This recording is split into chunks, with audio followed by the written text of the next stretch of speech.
PK Guild, ano tong nababalitaan ko?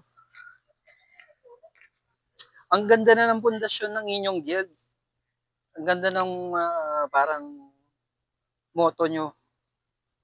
Tumulong sa mga newbies. Bibigay ng gold, ng mga items, weapon, armor, and so on.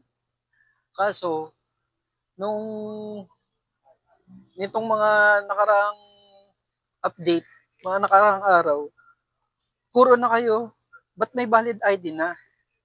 Kailangan ng 1 by 1 picture pa. Tapos, kailangan pa daw ano to? Mag-send ng video, re-record, or interview.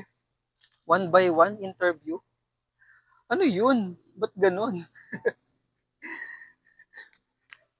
At kung valid ID sa send, hindi pwede yun. Personal information yun.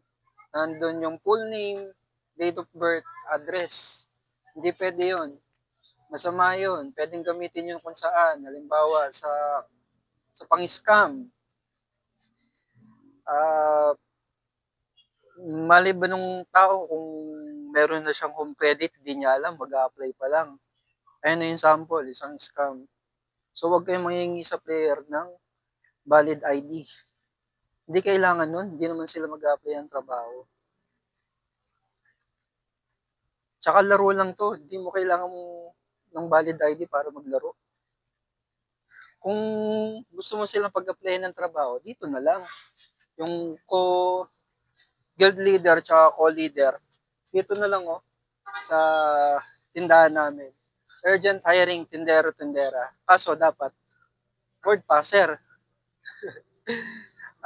Dito lang kayo mag-submit sa akin. Resume kailangan. Word passer dapat peace out. Kung hindi ka pa nakapollow, baka naman 100 plus pa lang followers ko. Thank you.